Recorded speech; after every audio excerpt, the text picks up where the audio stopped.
Assalamualaikum warahmatullahi wabarakatuh.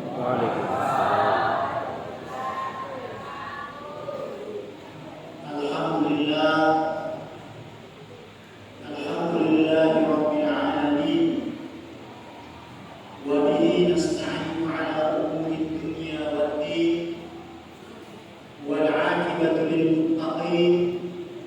Wa la 'udwana illa 'alal zalimin. Asyhadu an la ilaha illallah wahdahu la syarika lahu. Wa asyhadu anna Muhammadan 'abduhu wa rasuluhu la nabiyya ba'dahu. Allahumma salli wa sallim wa barik ala hadzal nabiyil karim wa ala alihi wa ashabihi wa man tabi'ahum bi ihsanin ila yaumiddin. Amma ba'd. Hadirin dan hadirat jamaah tarawih yang semoga dirahmati oleh Allah Subhanahu wa taala.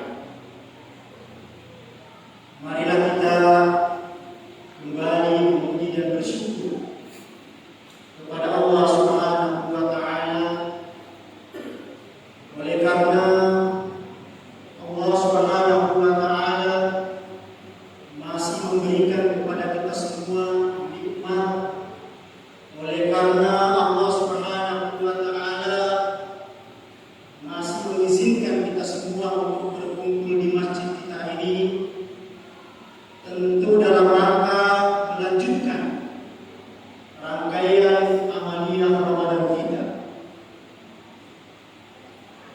Hadirin dan hadirat jamaah tarawih yang semoga dirahmati oleh Allah Subhanahu wa taala. Kalau kita kembali membuka lembaran-lembaran kitab suci Al-Qur'an, kalau kita kembali membaca dan menghayat hadis-hadis Rasulullah sallallahu alaihi wasallam, maka salah satu yang kita temukan di dalam Al-Qur'an atau yang kita temukan di dalam hadis-hadis Rasulullah sallallahu alaihi wasallam adalah bahwa baik di dalam Al-Qur'an maupun di dalam hadis Rasulullah sallallahu alaihi wasallam, salah satunya bercerita tentang keadaan umat-umat terdahulu sebelum kita. Dalam kisah tersebut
dibandingkan dengan keistimewaan itu, maka kita penuh dengan keterbatasan.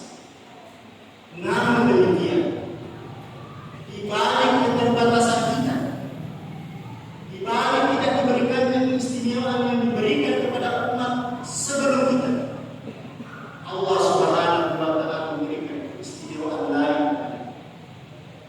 Apa?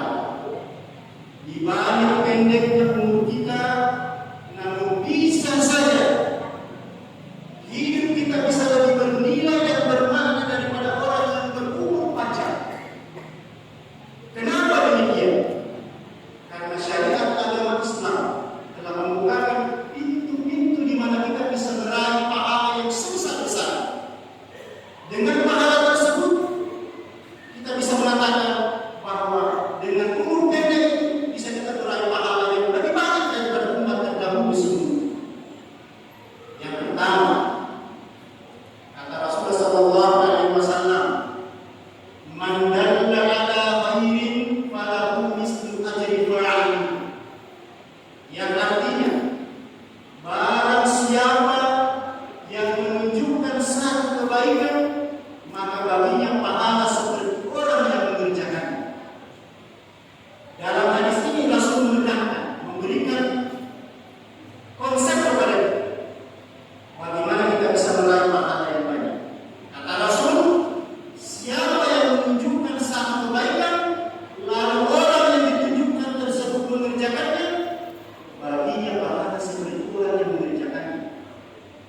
Oleh karena itu, hadis ini menekankan agar kita tidak bermasa bodoh dengan lingkungan kita, tidak bermasa bodoh dengan keluarga kita. Oleh karena itu, mari banyak-banyak kita menunjukkan kepada kebaikan melalui nasihat kita, melalui tulisan kita, melalui lisan kita. Kata Rasulullah SAW, dia mendapatkan pahala seperti orang yang mengerjakan.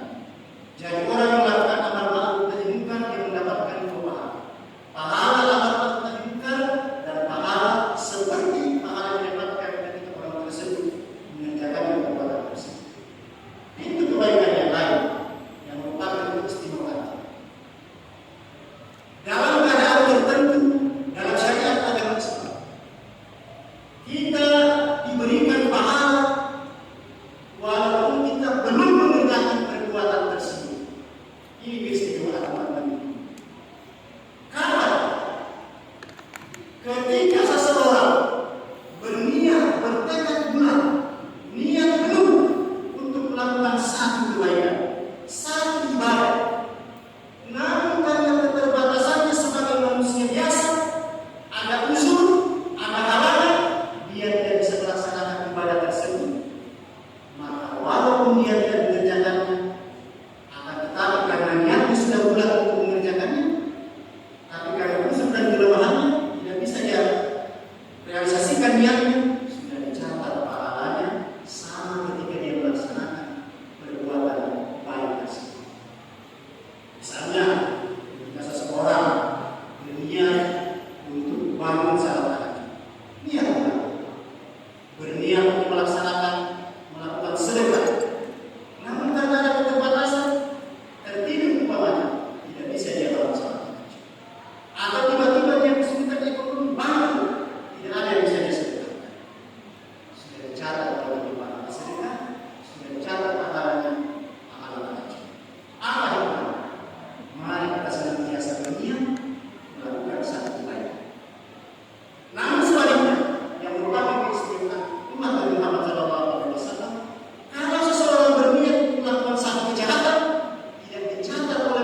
Yang selanjutnya yang menjadi keistimewaan dan umat Muhammad SAW adalah yang disebutkan dalam salah satu hadis Rasulullah SAW.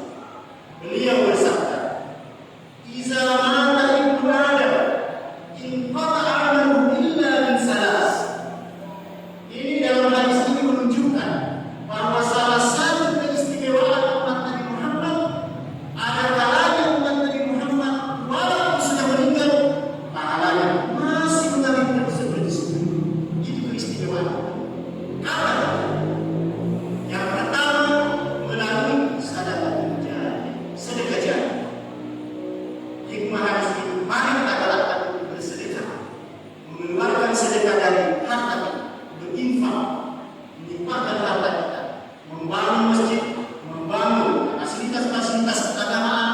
Kalau kita sudah meninggal, masih berguna orang lain, mengalir terus pahala. Itu salah satu keistimewaan kita. Jadi tidak berhenti, tidak diberikan kepada umat terdahulu sebelum kita. Yang kedua kata Rasulullah, ilmu yuntahu, atau ilmu yang dia manfaatkan. Seorang yang berilmu selalu mengajarkan ilmu kepada orang lain. Lalu orang lain mengerjakan, mengamalkan ilmu yang diajarkan, maka dia pun ketika sudah meninggal, ilmunya masih diterapkan, dia juga ikut mendapatkan pahalanya. Yang terakhir kata Rasulullah SAW, awaladin salihin yadullah, atau anak salih yang mendoakannya. Anak saleh didikan orang tua. Oleh karena itu, pesan dalam hadis ini sebagai orang tua, mari kita mendidik anak kita baik-baik, menjadi tanggung jawab kita. Hikmahnya apa? Tidak sia-sia kita mendidik anak kita dengan baik, memberikannya pendidikan agama, memasukkan anak-anak kita di sekolah-sekolah agama, memasukkan di pesantren. Ketika kita sudah meninggal, didoakan oleh anak kita. Kata Rasulullah SAW, tidak terputus pahala, mengalir terus. Ini hikmah yang diberikan kepada Rasulullah SAW. Hadirin dan hadirat jamaah tamu yang semoga dirahmati oleh Allah Subhanahu wa Ta'ala. Di akhir ceramah ini kembali kami mengingatkan